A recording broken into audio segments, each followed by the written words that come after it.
மகத்தான ஈமானிய உறவுகளே, நாம் இந்த உலகத்திலே வாழ்கின்ற பொழுது நமக்கு ஏராளமான சோதனைகள், கஷ்டங்கள் எல்லாம் ஏற்படுகின்றது. அப்படி ஏற்படுகின்ற பொழுதும் நாம் அல்லாஹ்வை மறக்காமல் அவனை சரியான முறையிலே வணங்கக்கூடியவர்களாக இருந்தோம் என்றால் அதற்கு உண்டான கூலி என்பது மிகவும் மகத்துவமானதாக, மிகவும் உயர்ந்ததாக இருந்து கொண்டிருக்கிறது.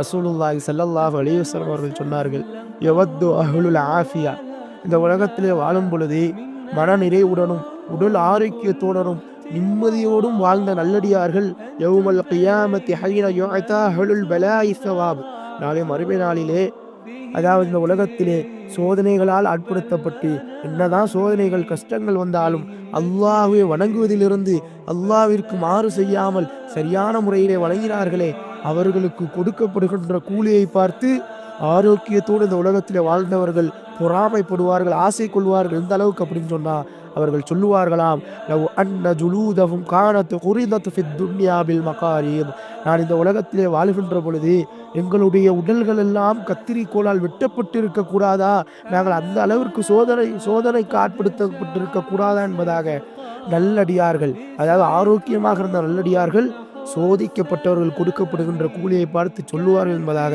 அண்ணலம் பெருமானார் சொன்னார்கள். ஆக தோழர்களை மனம் தளராதீர்கள். எப்பொழுதும் அல்லாஹ்வினுடைய சோதனை வந்ததென்றால் அதிலே சாதனை படைக்கக்கூடியவர்களாக, அல்லாஹ்விற்கு முற்றிலும் கட்டுப்படக்கூடியவர்களாக இருங்கள். அல்லாஹ்விற்கு மாறு செய்து விடாதீர்கள். அப்படி இருந்தால் நமக்கு மகத்தான கூலி கிடைக்கக்கூடியதாக இருக்கிறது.